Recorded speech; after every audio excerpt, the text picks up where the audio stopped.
प्रिय भक्तों, आज मैं आपको सुनाती हूँ जगन्नाथ जी और देवी लक्ष्मी के बीच की कुछ खट्टी मीठी बातें, जिसने इतना बड़ा रूप ले लिया कि आखिर लक्ष्मी देवी ने जगन्नाथ जी को श्राप दे दिया।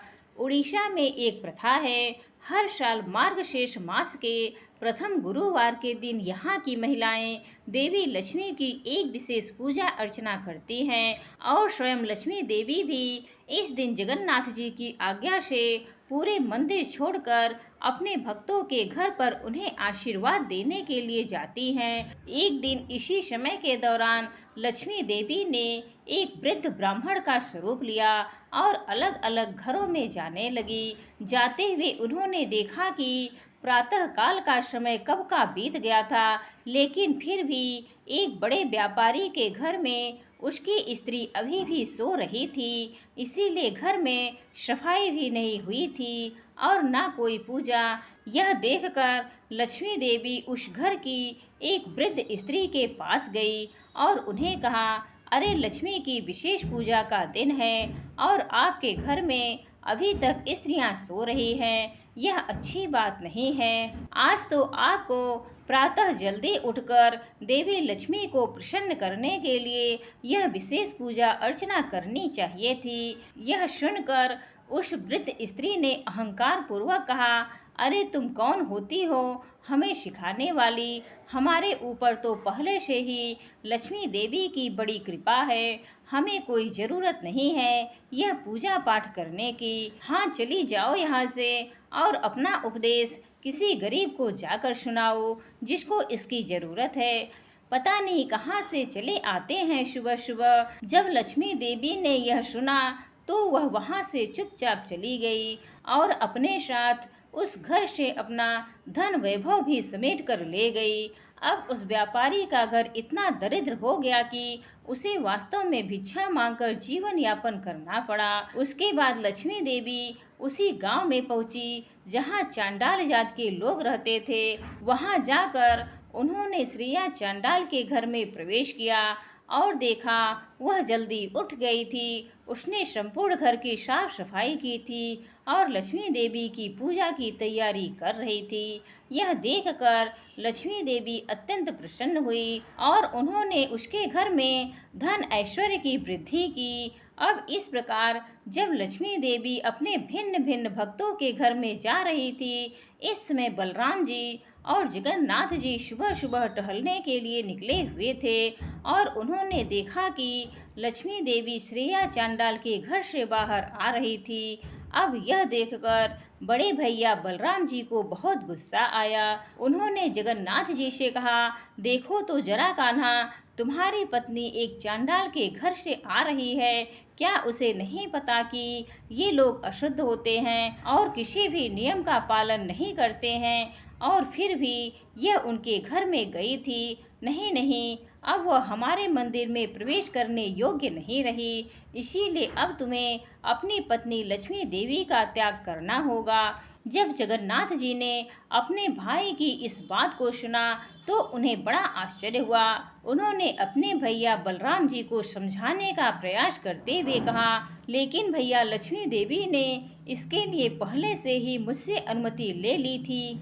आज के दिन वो अपने भक्तों के घर जाएगी और फिर उनकी पूजा तो कोई भी कर सकता है ना, फिर वह एक ब्राह्मण और एक चांडाल में भेदभाव कैसे कर सकती हैं? ऐसा मत कहिए भैया। लेकिन नहीं, बड़े भैया तो बड़े भैया हैं, वे अपनी बात पर अड़े रहे। उन्होंने कहा, ये सब मुझे कुछ नहीं पता, मैंने जो आदेश दे दिया बस उसका पालन करो, अपनी पत्नी को त्याग दो। जगन्नाथ जी ने उस बात को मजाक में लेने का प्रयास करते हुए कहा, अन्यथा क्या भैया, चलिए छोड़िए इन सब बातों को, मुझे तो बहुत भूख लगी है, चलिए जल्दी से पेट पूजा करने चलते हैं। वैसे ही आपने सुबह सुबह मुझे इतना चलाकर थका दिया है, चलिए वापस मंदिर चलते हैं, हमारा भोग भी तैयार होगा। लेकिन नहीं, यह तो बड़े भैया हैं, उनको आप बातों में नहीं घुमा सकते। तो बस बलराम जी अपने बात पर अड़े हुए थे। उन्होंने साफ साफ शब्दों में जगन्नाथ जी को अपना निर्णय सुना दिया। इस प्रकार मूर्ख बनाने का और अपनी बातों में उलझाने का प्रयास मत करो, ठीक है ना? हाँ, तुम्हारी सब चतुराई मैं समझता हूँ, तो इसलिए मेरा यह अंतिम निर्णय है कि या तो तुम अपनी पत्नी लक्ष्मी देवी को इस मंदिर से निकाल दो, या फिर मैं ही चला जाता हूँ यहाँ से। यह कहकर बलराम जी उठ गए और हमारे प्यारे जगन्नाथ जी फंस गए। एक तरफ बड़े भैया और एक तरफ आज्ञाकारी पत्नी। अब क्या करे? जगन्नाथ जी ने लक्ष्मी देवी को बुलाया और उनसे कहा, देवी, क्योंकि आज के दिन आप चांडाल के घर गई थी, इसीलिए बड़े भैया बलराम जी की आज्ञा है कि अब से आप इस मंदिर में प्रवेश नहीं कर सकती।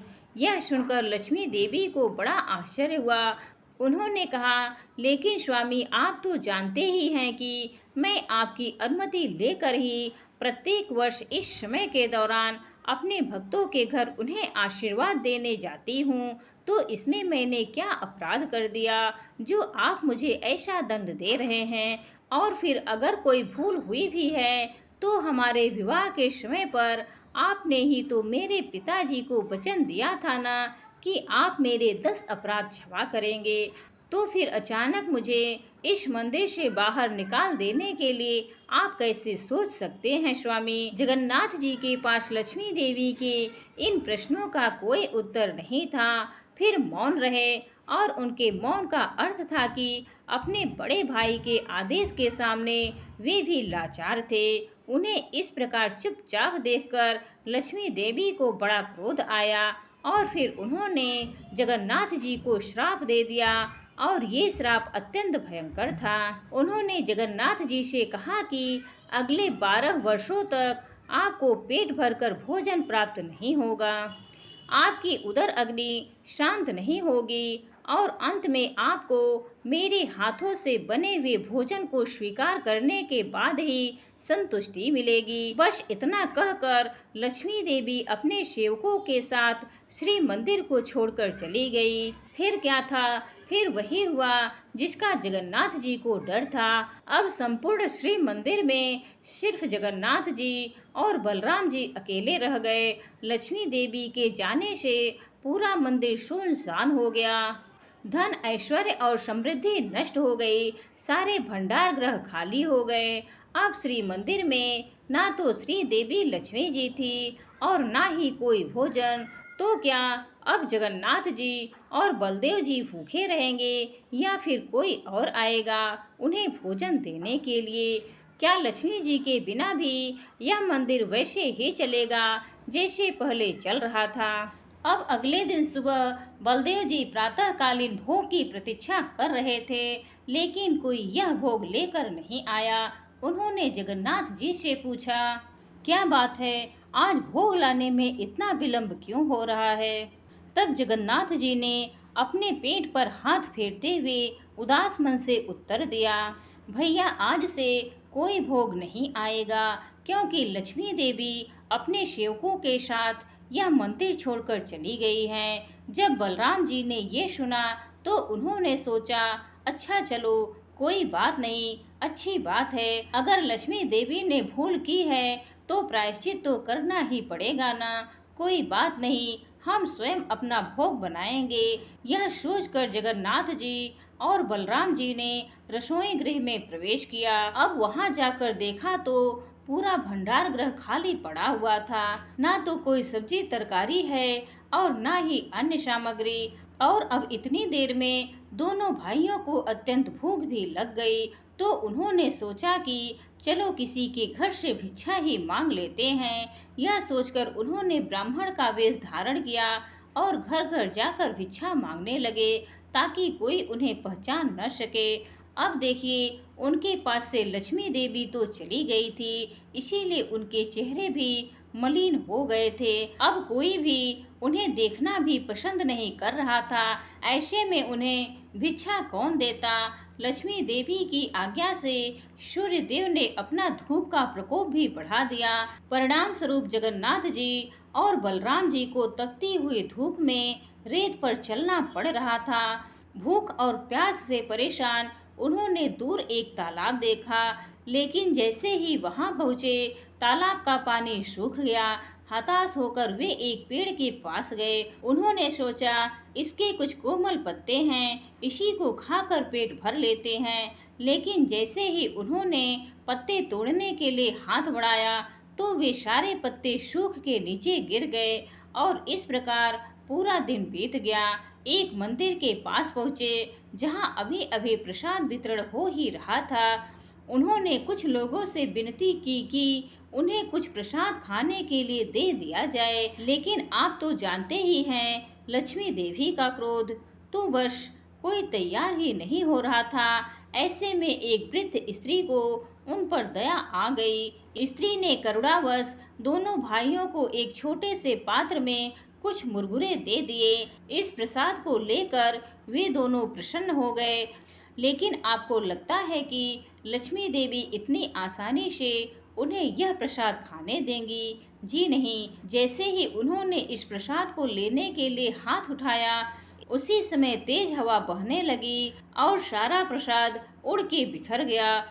अब आप जरा कल्पना करके देखिए कि उस समय जगन्नाथ जी और बलदेव जी की क्या स्थिति हुई होगी। यह वही जगत के नाथ जगन्नाथ जी हैं और उनके भाई बलराम जी हैं, जिन्हें दिन में कई बार भोजन दिया जाता है। उनके हाथ कभी सूखने नहीं दिए जाते, जो एक समय में ही 56 भोग खाते हैं। ऐसे हमारे प्यारे जगन्नाथ जी और बलदेव जी को आज एक सूखा पत्ता भी नहीं मिल रहा था। तो अब आप सोच ही सकते हैं कि उनकी क्या स्थिति हुई होगी। आखिर वह दोनों भाइयों ने थक हार के किसी से पूछा, क्या आप हमें बता सकते हैं कि इस समय हमें भोजन कहाँ मिल सकता है? तो किसी ने उनसे कहा, अवश्य, यह देखिए वह चांडालों का गांव है, वहाँ पर एक बड़ी करुणामय स्त्री रहती है। वे पुण्यशैली और दानी भी है, वे अवश्य आपको भोजन देगी, वहीं जाइए। यह सुनकर जगन्नाथ जी और बलराम जी उसी गांव में उस स्त्री के घर गए। स्त्री ने प्रेम पूर्वक उनका आदर सत्कार किया और उनसे कहा कि वह अभी उनके लिए भोजन बनाकर ला रही है। लेकिन अब देखिए, यह तो हमारे बलराम जी हैं, उनकी इच्छा नहीं थी कि वे एक चांडाल स्त्री के हाथ से बना हुआ भोजन खाएं। इसीलिए उन्होंने कहा, अपना भोजन हम स्वयं पकाएंगे, इसीलिए आप कृपया हमारे लिए भोजन तैयार करने की व्यवस्था कर दीजिए। स्वच्छ और नए बर्तन लाकर रखे गए और बलराम जी की इच्छा अनुसार सारी व्यवस्था कर दी गई। अब बलराम जी ने जगन्नाथ जी से कहा कि तुम भोजन बनाओ, मैं स्नान करके आता हूँ। इतना कहकर बलराम जी स्नान करने चले गए और पीछे छोड़ गए हमारे प्यारे जगन्नाथ जी को। अब जगन्नाथ जी भी अपने भाई की आज्ञा मानकर बैठ गए भोजन बनाने। लेकिन क्या करें, भोजन तो तब बनेगा जब चूल्हा जलेगा। उन्होंने बहुत प्रयास किया, लेकिन चूल्हा जल ही नहीं रहा था। अब बलराम जी स्नान करके वापस आए। वे तो यह सोचकर प्रसन्न हो रहे थे कि चलो अच्छा है, अब आखिरकार कुछ खाने के लिए मिलेगा। लेकिन जैसे ही वे जगन्नाथ जी के पास पहुँचे तो उन्होंने देखा कि अभी तक जगन्नाथ जी ने कुछ भी नहीं बनाया है। तो उन्होंने जगन्नाथ जी की अच्छी खासी डांट लगा दी। ये क्या कर रहे हो तुमसे एक चूल्हा भी नहीं जलता है, कितना समय हो गया और अभी तक तुम चूल्हे पर बर्तन भी नहीं रख पाए हो। चलो हटो यहाँ से, मैं खुद ही भोजन बना लेता हूँ, दे दो मुझे सारी सामग्री। बलराम जी खुद बैठ गए चूल्हे में आग जलाने के लिए। लेकिन आश्चर्य की बात यह थी कि जैसे जैसे वे आग जलाने का प्रयास करते, उल्टा आग की जगह धुआं उठने लगता। बहुत बार प्रयास करने के बाद भी चूल्हा नहीं जल पाया। पूरे घर में धुआं ही धुआं भर गया। सभी लोग खांसने लगे और आखिरकार उन दोनों की आंखों में पानी बहने लगा। अब थक हार के जगन्नाथ जी और बलदेव जी ने उस स्त्री से कहा, वही कुछ खाने के लिए उन्हें दे दे। वह स्त्री उन दोनों भाइयों के लिए भोजन लेकर आई। जैसे उन्होंने यह भोजन खाया तो उन्हें इस बात का अनुभव हुआ कि वो भोजन सच में स्वादिष्ट था और उसका स्वाद भी कुछ जाना पहचाना सा लग रहा था। वह बिल्कुल वैसा था जैसा लक्ष्मी जी उनके लिए बनाया करती थी। और भोजन के अंत में उन्हें एक विशेष मिष्ठान परोसा गया और जब उसे जगन्नाथ जी और बलराम जी ने खाया तो उन्हें अत्यंत आश्चर्य हुआ। उन्होंने कहा, यह वही विशेष मिष्ठान है जो लक्ष्मी देवी स्वयं उनके लिए प्रतिदिन बनाया करती थी और इसके विषय में और किसी को जानकारी नहीं थी। फिर इस स्त्री ने यह मिठाई कैसे बना दी उनके लिए, यह देखकर दोनों भाइयों को विश्वास हो गया कि हो ना हो इस घर में लक्ष्मी देवी अवश्य रहती हैं और यह भोजन भी उन्हीं के द्वारा बनाया गया है। इस घर की स्त्री को कैसे पता चला कि भोजन के बाद जगन्नाथ जी और बलराम जी एक विशेष मिष्ठान खाते हैं। तो बस अब उन दोनों भाइयों को अपनी भूल का एहसास हुआ और खास करके बलराम जी को। अब वे तो ठहरे बड़े भाई, तो इसीलिए लक्ष्मी देवी से सीधे तो बात कर नहीं सकते।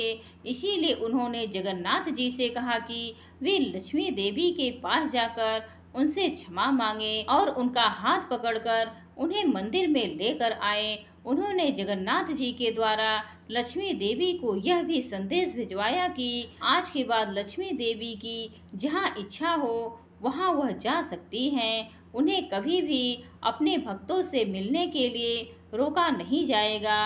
अपने बड़े भाई की आज्ञा पाकर हमारे प्यारे जगन्नाथ जी आ गए अपनी रूठी हुई पत्नी लक्ष्मी देवी को मनाने के लिए। उनके इस प्रकार मनाने पर लक्ष्मी देवी संतुष्ट हो गई और वापस श्री मंदिर में जाने के लिए तैयार हो गई। लक्ष्मी देवी ने जगन्नाथ जी को वचन दिया कि जगन्नाथ जी के महाप्रसाद के लिए कभी भी कोई ऊंच नीच का भेदभाव नहीं किया जाएगा। चाहे वो ब्राह्मण हो या वैश्य, दोनों को समान रूप से जगन्नाथ जी का प्रसाद दिया जाएगा और वे दोनों एक ही थाली में भोजन कर सकते हैं। तो बस ये था लक्ष्मी देवी जी के रूठने का परिणाम। तो अब आप बताइए कैसी लगी आपको ये जगन्नाथ जी की कहानी।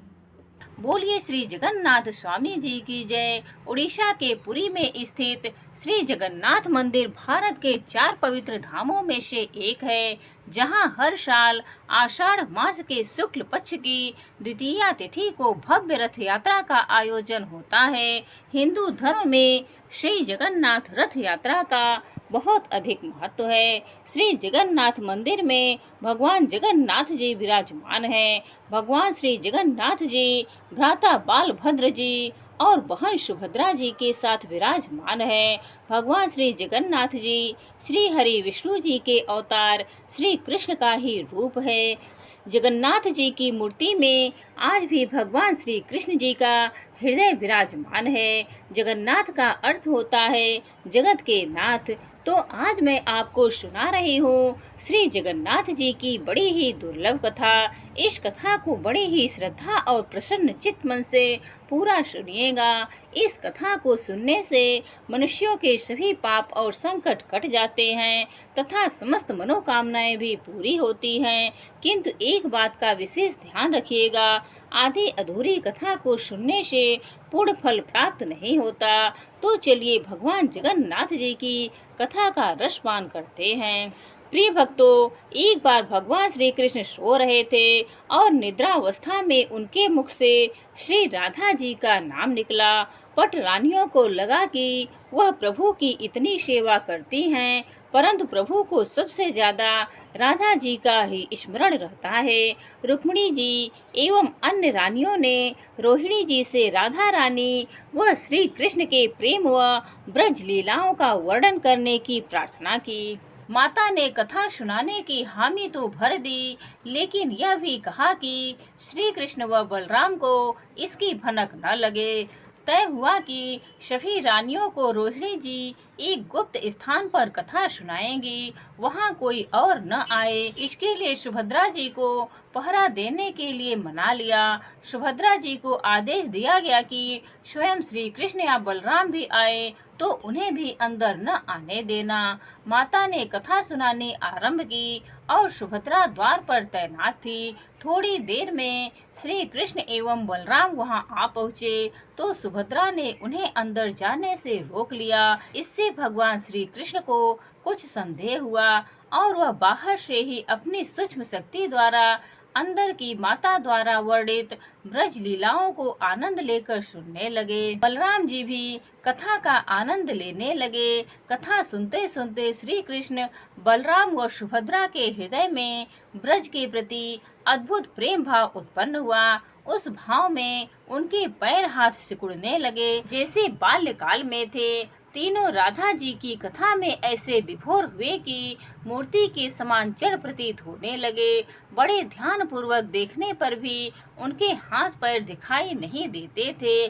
सुदर्शन ने भी द्रवित होकर लंबा रूप धारण कर लिया। उसी समय देव मुनि नारद वहां आ पहुँचे। भगवान के इस रूप को देखकर आश्चर्यचकित हो गए और निहारते रहे। कुछ समय बाद जब तंद्रा भंग हुई तो नारद जी ने प्रणाम करके भगवान श्री कृष्ण से कहा, हे प्रभु, मेरी इच्छा है कि मैंने आपका आज जो रूप देखा है वह रूप आपके भक्त जनों को पृथ्वी लोक पर चिरकाल तक देखने को मिले।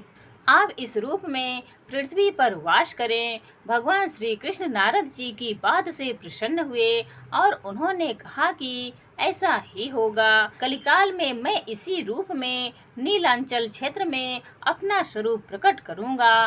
कलयुग आगमन के उपरांत प्रभु की प्रेरणा से मालव राज इंद्रद्युम्न ने भगवान श्री कृष्ण, बालभद्र जी और बहन सुभद्रा जी की ऐसी ही प्रतिमा जगन्नाथ मंदिर में स्थापित कराई।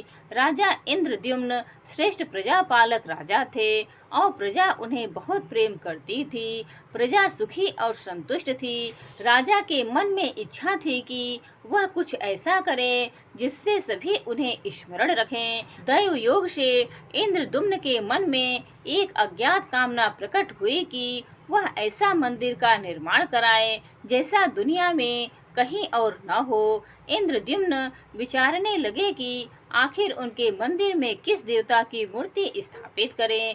राजा के मन में यही इच्छा और चिंतन चलने लगा। एक रात इसी पर गंभीर चिंतन करते हुए सो गए। नींद में राजा ने एक सपना देखा और सपने में उन्हें एक देववाणी सुनाई पड़ी। इंद्रद्युम्न ने सुना, राजा तुम पहले नए मंदिर का निर्माण आरंभ करो, मूर्ति विग्रह की चिंता छोड़ दो, उचित समय आने पर तुम्हें स्वयं राह दिखाई पड़ेगी। राजा नींद से जाग उठे और सुबह होते ही उन्होंने अपने मंत्रियों को सपने की बात बताई। राजा पुरोहित के सुझाव पर शुभ मुहूर्त में पृथ्वी समुद्र तट पर एक विशाल मंदिर के निर्माण का निश्चय हुआ। वैदिक मंत्रोच्चार के साथ मंदिर निर्माण का श्री गणेश हुआ। राजा इंद्रद्युम्न के मंदिर बनवाने की सूचना शिल्पियों और कारीगरों को हुई तो सभी इसमें योगदान देने पहुँचे। दिन रात मंदिर के निर्माण में जुट गए। कुछ ही वर्षों में मंदिर बनकर तैयार हुआ। सागर तट पर एक विशाल मंदिर का निर्माण तो हो गया, परंतु मंदिर के भीतर भगवान की मूर्ति की समस्या जस की तस थी। राजा फिर से चिंतित होने लगे। एक दिन मंदिर के गर्भगृह में बैठकर इसी चिंतन में बैठे राजा की आंखों में आंसू निकल आए। राजा ने भगवान से विनती की, प्रभु आपके किस स्वरूप को इस मंदिर में स्थापित करूं? इसकी चिंता से व्यग्र हूं, मार्ग दिखाइए। आपने स्वप्न में जो संकेत दिया था उसे पूरा होने का समय कब आएगा? देव विग्रह विहीन मंदिर देख सभी मुझ पर हंसेंगे। राजा की आंखों से आंसू झर रहे थे और वह प्रभु से प्रार्थना करते जा रहे थे, प्रभु आपके आशीर्वाद से मेरा बड़ा सम्मान है। प्रजा समझेगी कि मैंने झूठ मूठ में स्वप्न में आपके आदेश की बात कहकर इतना बड़ा श्रम कराया। हे प्रभु, मार्ग दिखाइए। राजा दुखी मन से अपने महल में चले गए। उस रात को राजा ने फिर एक सपना देखा। सपने में उन्हें देववाणी सुनाई दी, राजन, यहाँ निकट में ही भगवान श्री कृष्ण का विग्रह रूप है। तुम उन्हें खोजने का प्रयास करो, तुम्हें दर्शन मिलेंगे। इंद्रद्युम्न ने स्वप्न की बात पुनः पुरोहित और मंत्रियों को बताई। सभी इस निष्कर्ष पर पहुँचे कि प्रभु की कृपा सहज ही प्राप्त नहीं होगी, उसके लिए हमें निर्मल मन से परिश्रम आरंभ करना होगा। भगवान के विग्रह का पता लगाने की जिम्मेदारी राजा इंद्रद्युम्न ने 4 विद्वान पंडितों को सौंप दिया। प्रभु इच्छा से प्रेरित होकर चारों विद्वान 4 दिशाओं में निकले। उन चारों में से एक विद्वान थे विद्यापति। वह चारों में सबसे कम उम्र के थे। प्रभु के विग्रह की खोज के दौरान उनके साथ बहुत से अलौकिक घटनाएं हुई। पंडित विद्यापति पूर्व दिशा की ओर चले। कुछ आगे चलने के बाद विद्यापति उत्तर की ओर मुड़े तो उन्हें एक जंगल दिखाई दिया। वन भयावह था। विद्यापति भगवान श्री कृष्ण के उपासक थे। उन्होंने भगवान श्री कृष्ण का स्मरण किया और राह दिखाने की प्रार्थना की। भगवान श्री कृष्ण की प्रेरणा से उन्हें राह दिखने लगी। प्रभु का नाम लेते वह वन में चले जा रहे थे। जंगल के मध्य उन्हें एक पर्वत दिखाई दिया। पर्वत के वृक्षों से संगीत की ध्वनि सा सुरम्य गीत सुनाई पड़ रहा था। विद्यापति संगीत के जानकार थे। उन्हें वहां मृदंग, वंशी और करताल की मिश्रित ध्वनि सुनाई दे रही थी। यह संगीत उन्हें दिव्य लगा। संगीत की लहरियों को खोजते विद्यापति आगे बढ़ चले। वह जल्दी ही पहाड़ी की चोटी पर पहुंच गए। पहाड़ के दूसरी ओर उन्हें एक सुंदर घाटी दिखी जहां भील नृत्य कर रहे थे। विद्यापति उस दृश्य को देखकर मंत्रमुग्ध थे। सफर के कारण थके थे, पर संगीत से थकान मिट गई और उन्हें नींद आने लगी। अचानक एक बाघ की गर्जना सुनकर विद्यापति घबरा उठे। बाघ उनकी तरफ दौड़ता आ रहा था। बाघ को देखकर विद्यापति घबरा गए और बेहोश होकर वहीं गिर पड़े। बाघ विद्यापति पर आक्रमण करने ही वाला था कि तभी एक स्त्री ने बाघ को पुकारा, बाघ आजा। उस आवाज को सुनकर बाघ मौन खड़ा हो गया। स्त्री ने उसे लौटने का आदेश दिया तो बाघ लौट आया। बाघ उस स्त्री के पैरों के पास ऐसे लौटने लगा जैसे कोई बिल्ली पुचकार सुनकर खेलने लगती है। युवती बाघ की पीठ को प्यार से थपथपाने लगी और बाघ स्नेह से लौटता रहा। वह स्त्री वहां मौजूद स्त्रियों से सर्वाधिक सुंदर थी। वह भीलों के राजा विश्वावसु की इकलौती पुत्री ललिता थी। ललिता ने अपनी सेविकाओं को अचेत विद्यापति की देखभाल के लिए भेजा। सेविकाओं ने झरने से जल लेकर विद्यापति पर छिड़का। कुछ देर बाद विद्यापति की चेतना लौटी। उन्हें जल पिलाया गया। विद्यापति यह सब देखकर कुछ आश्चर्य में थे। ललिता विद्यापति के पास आई और पूछा, आप कौन हैं और भयानक जानवरों से भरे इस वन में आप कैसे पहुँचे? आपके आने का प्रयोजन बताइए ताकि मैं आपकी सहायता कर सकूं। विद्यापति के मन से बाघ का भय पूरी तरह गया नहीं था। ललिता ने यह बात भांप ली और उन्हें सांत्वना देते हुए कहा, विप्रवर, आप मेरे साथ चलें।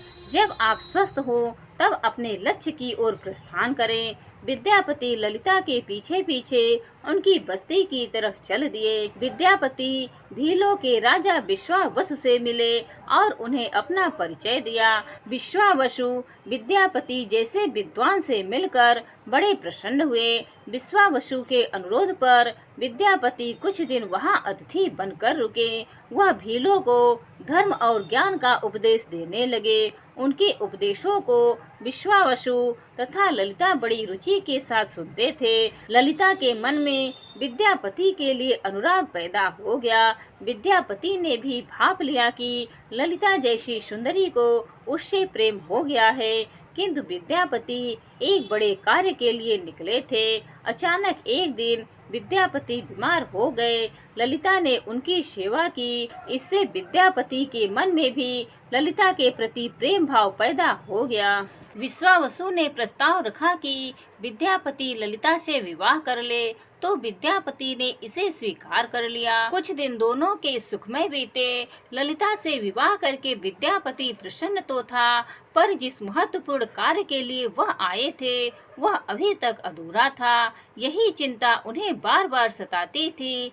इस बीच विद्यापति को एक विशेष बात पता चली कि विश्वावसु हर रोज सवेरे उठकर कहीं चला जाता था और सूर्योदय के बाद ही लौटता था। कितनी भी विकट स्थिति हो, उसका यह नियम कभी नहीं टूटता था। विश्वावसु के इस व्रत पर विद्यापति को आश्चर्य हुआ। उनके मन में इस रहस्य को जानने की इच्छा हुई कि आखिर विश्वावसु कहाँ जाता है। इस दिन विद्यापति ने ललिता से इस संबंध में पूछा तो ललिता यह सुनकर सहम गई। विद्यापति ने ललिता से अपने पिता द्वारा प्रतिदिन सुबह किसी अज्ञात स्थान पर जाने और सूर्योदय के पूर्व लौट आने का रहस्य पूछा। विश्वावसु का नियम किसी हाल में नहीं टूटता था, चाहे कितनी भी विकट परिस्थिति हो। ललिता के सामने धर्म संकट आ गया। वह पति की बात को ठुकरा नहीं सकती थी, लेकिन पति जो पूछ रहा था वह उसके वंश की गोपनीय परंपरा से जुड़ी बात थी, जिसे खोलना संभव नहीं था। ललिता ने कहा, स्वामी, यह हमारे कुल का रहस्य है जिसे किसी के सामने खोला नहीं जा सकता, परंतु आप मेरे पति हैं और मैं आपको कुल का पुरुष मानते हुए जितना संभव है उतना बताती हूँ। यहाँ से कुछ दूरी पर एक गुफा है जिसके अंदर हमारे कुल देवता हैं। उनकी पूजा हमारे सभी पूर्वज करते आए हैं और यह पूजा निर्विघ्न चलनी चाहिए। उसी पूजा के लिए पिताजी रोज सुबह नियमित रूप से जाते हैं। विद्यापति ने ललिता से कहा कि वह भी उनके कुल देवता के दर्शन करना चाहते हैं। ललिता बोली, स्वामी, यह संभव नहीं है। हमारे कुल देवता के बारे में किसी को जानने की इच्छा है, यह सुनकर मेरे पिता क्रोधित हो जाएंगे। विद्यापति की उत्सुकता बढ़ रही थी और वह तरह तरह से ललिता को अपने प्रेम की शपथ देकर उसे मनाने लगे। आखिरकार ललिता ने कहा कि वह अपने पिताजी से विनती करेगी कि वह आपको देवता के दर्शन करा दें। ललिता ने पिता से सारी बात कही तो वह क्रोधित हो गए। ललिता ने जब यह कहा कि मैं आपकी इकलौती संतान हूँ, आपके बाद देवता के पूजा का दायित्व तो मेरा होगा, इसीलिए मेरे पति का यह अधिकार बनता है क्योंकि आगे उसे ही पूजना होगा। विश्वावसु इस तर्क के आगे झुक गए। वह बोले, गुफा के दर्शन किसी को तभी कराए जा सकते हैं जब वह भगवान की पूजा का दायित्व तो अपने हाथ में ले ले।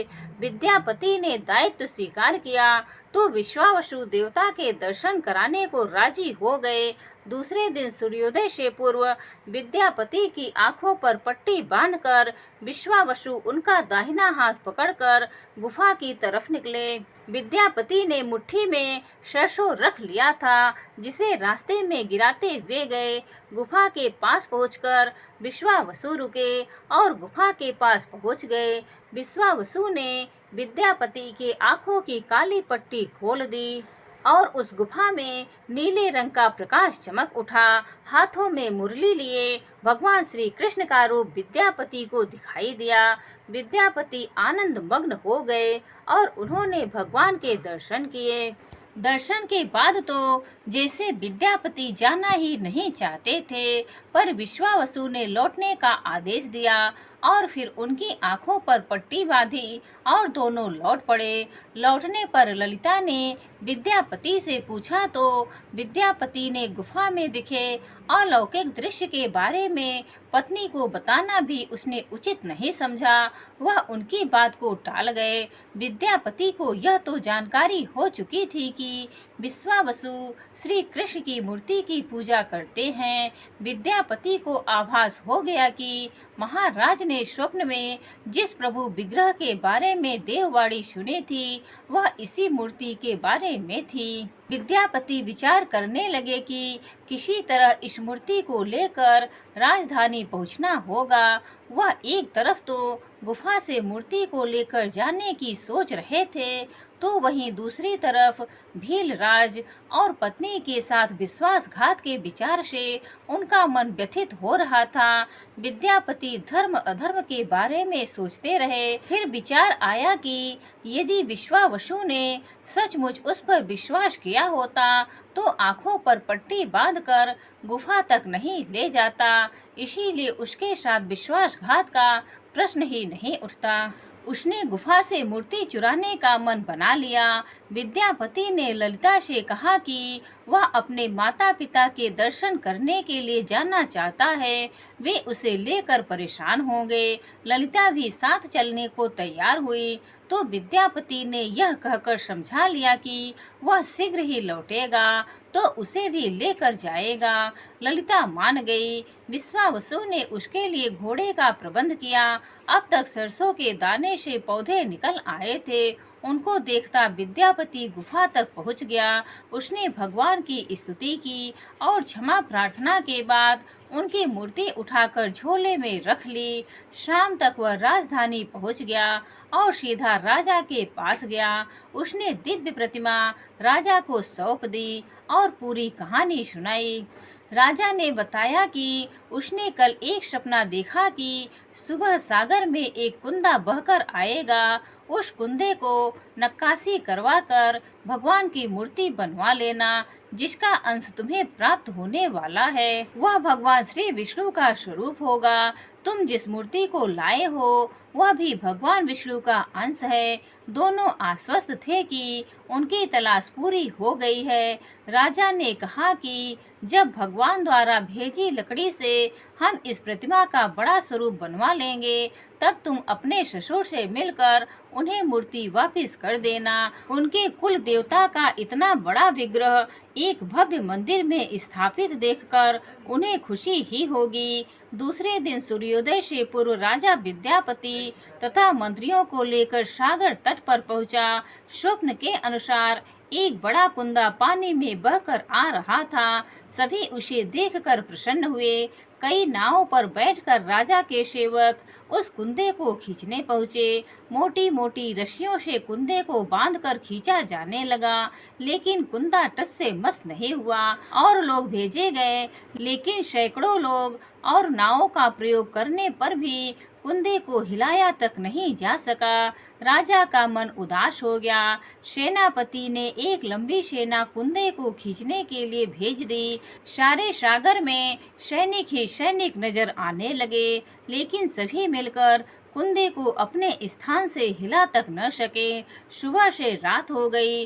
अचानक राजा ने काम रोकने का आदेश दिया। उसने विद्यापति को अकेले में ले जाकर कहा कि वह समस्या का कारण जान गया है। राजा के चेहरे पर संतोष के भाव थे। राजा ने विद्यापति को गोपनीय रूप से कहीं चलने की बात कही। राजा इंद्रद्युम्न ने कहा कि अब भगवान का विग्रह बन जाएगा, बस एक काम करना होगा। राजा इंद्रद्युम्न को भगवान की प्रेरणा से समझ में आने लगा कि आखिर प्रभु के विग्रह के लिए जो लकड़ी का कुंदा पानी में बहकर आया है वह हिलडुल भी क्यों नहीं रहा है। राजा ने विद्यापति को बुलाया और कहा, तुम जिस दिव्य मूर्ति को अपने साथ लाए हो उसकी अब तक जो पूजा करता आया था उससे तुरंत भेंट करके क्षमा मांगनी होगी। बिना उसके स्पर्श किए यह कुंदा आगे नहीं बढ़ सकेगा। राजा इंद्रद्युम्न और विद्यापति विश्वावसु से मिलने पहुँचे। राजा ने पर्वत की चोटी से जंगल को देखा तो उसकी सुंदरता को देखता ही रह गया। दोनों भीलों की बस्ती की ओर चुपचाप चलते रहे। इधर विश्वावसु अपने नियमित दिनचर्या के हिसाब से गुफा में अपने कुल देवता की पूजा के लिए चले। वहां प्रभु की मूर्ति गायब देखी तो वह समझ गए कि उनके दामाद ने ही यह छल किया है। विश्वावसु लौटे और ललिता को सारी बात सुना दी। विश्वावसु पीड़ा से भरा घर के आंगन में पछाड़ खाकर गिर गए। ललिता अपने पति द्वारा किए गए विश्वासघात से दुखी थी और स्वयं को इसका कारण मान रही थी। पिता पुत्री दिन भर विलाप करते रहे। उन दोनों ने अन्न का एक दाना भी न छुआ। अगली सुबह विश्वावसु उठे और सदा की तरह अपनी दिनचर्या का पालन करते हुए गुफा की तरफ बढ़ निकले। वह जानते थे कि प्रभु का विग्रह वहाँ नहीं है, फिर भी उनके पैर गुफा की ओर खींचे चले जाते थे। विश्वावसु के पीछे ललिता और रिश्तेदार भी चले। विश्वावसु गुफा के भीतर पहुँचे, जहाँ भगवान की मूर्ति होती थी। उस चट्टान के पास हाथ जोड़कर खड़े रहे, फिर उस ऊंची चट्टान पर गिर गए और बिलख बिलख कर रोने लगे। उसके पीछे प्रजा भी रो रही थी। एक भील युवक भागता हुआ गुफा के पास आया और बताया कि उसने महाराज और उसके साथ विद्यापति को बस्ती की ओर से आते देखा है। यह सुनकर सब चौंक उठे। विश्वावसु राजा के स्वागत में गुफा से बाहर आए, लेकिन उनकी आंखों में आंसू थे। राजा इंद्रद्युम्न विश्वावसु के पास आए और उन्हें अपने हृदय से लगा लिया। राजा बोले, भीलराज, तुम्हारे कुल देवता की प्रतिमा का चोर तुम्हारा दामाद नहीं, मैं हूँ। उसने तो अपने महाराज के आदेश का पालन किया है। यह सुनकर सब चौंक उठे। विश्वावसु ने राजा को आसन दिया। राजा ने उस विश्वावसु को शुरू से अंत तक पूरी बात बताकर कहा कि आखिर क्यों यह सब करना पड़ा। फिर राजा ने उनसे अपने स्वप्न और फिर जगन्नाथपुरी में सागर तट पर मंदिर निर्माण की बात कह सुनाई। राजा ने विश्वावसु से प्रार्थना की और बोले, हे भील सरदार विश्वावसु, कई पीढ़ियों से आपके वंश के लोग भगवान की मूर्ति को पूजते आए हैं। भगवान के उस विग्रह के दर्शन सभी को मिले, इसके लिए आपकी सहायता चाहिए। ईश्वर द्वारा भेजे गए लकड़ी के कुंदे से बनी मूर्ति के भीतर हम इस दिव्य मूर्ति को सुरक्षित रखना चाहते हैं। अपने कुल की प्रतिमा को पुरी के मंदिर में स्थापित करने की अनुमति दो। उस कुंदे को तुम स्पर्श करोगे तभी वह हिलेगा।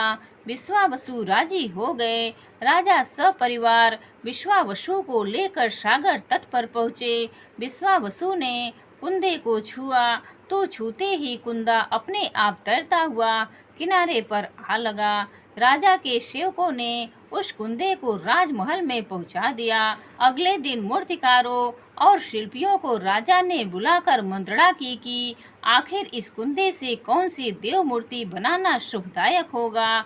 मूर्तिकारों ने कह दिया कि वे पत्थर की मूर्तियां बनाना तो जानते हैं, लेकिन लकड़ी की मूर्ति बनाने का उन्हें ज्ञान नहीं है।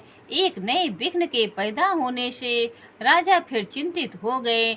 उसी समय वहाँ एक बूढ़ा आदमी आया। उसने राजा से कहा, हे राजन, इस मंदिर में आप भगवान श्री कृष्ण को उनके भाई बलभद्र तथा बहन सुभद्रा के साथ विराजमान करें। इस दैव योग का यही संकेत है। राजा को उस बूढ़े व्यक्ति की बात से सांत्वना तो मिली, लेकिन समस्या यह थी कि आखिर मूर्ति कैसे बनेगी। उस बूढ़े ने कहा कि मैं इस कला में कुशल हूँ, मैं इस पवित्र कार्य को पूरा करूँगा और मूर्तियाँ बनाऊँगा, पर मेरी एक शर्त है। राजा प्रसन्न हो गए और उनकी शर्त पूछी। बूढ़े शिल्पकार ने कहा, मैं भगवान की मूर्ति के निर्माण का काम एकांत में करूँगा। मैं यह काम बंद कमरे में करूँगा। कार्य पूरा करने के बाद मैं स्वयं दरवाजा खोलकर बाहर आऊँगा। इस बीच कोई मुझे नहीं बुलाएगा। राजा सहमत तो थे, लेकिन उन्हें एक चिंता हुई और बोले, यदि कोई आपके पास नहीं आएगा तो ऐसी हालत में आपके खाने पीने की व्यवस्था कैसे होगी। शिल्पी ने कहा, जब तक मेरा काम पूर्ण नहीं होता मैं कुछ खाता पीता नहीं हूँ। राज मंदिर के एक विशाल कक्ष में उस बूढ़े शिल्पी ने स्वयं को 21 दिनों के लिए बंद कर लिया और काम शुरू कर दिया। भीतर से आवाजें आती थी। महारानी गुंडीचा देवी दरवाजे से कान लगाकर अक्सर छेनी हथौड़े के चलने की आवाजें सुना करती थी। महारानी रोज की तरह कमरे के दरवाजे से कान लगाए खड़ी थी। 15 दिन बीते थे कि उन्हें कमरे से आवाज सुनाई पड़नी बंद हो गई। जब मूर्तिकार के काम करने की कोई आवाज सुनाई नहीं पड़ी तो रानी चिंतित हो गई। उन्हें लगा कि वृद्ध आदमी है, खाता पीता भी नहीं, कहीं उसके साथ कुछ अनिष्ट न हो गया हो। व्याकुल होकर रानी ने दरवाजे को धक्का देकर खोला और भीतर झांक कर देखा। महारानी गुंडीचा देवी ने इस तरह मूर्तिकार को दिया हुआ वचन भंग कर दिया था। मूर्तिकार अभी मूर्तियां बना रहा था, परंतु रानी को देखते ही वह अदृश्य हो गए। मूर्ति निर्माण का कार्य अभी तक पूरा नहीं हुआ था, हाथ पैर का निर्माण पूर्ण नहीं हुआ था। वृद्ध शिल्पकार के रूप में स्वयं देवताओं के शिल्पी भगवान विश्वकर्मा आए थे।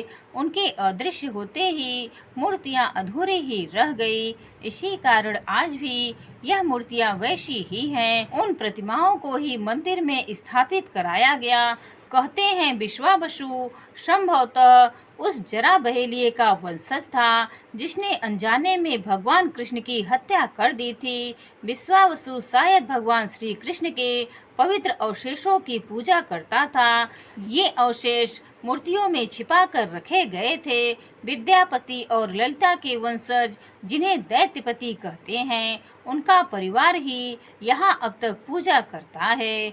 जय श्री जगन्नाथ, जय श्री कृष्ण। प्रिय भक्तों, उम्मीद है आज की यह कहानी आप सभी को पसंद आई होगी। राधे राधे।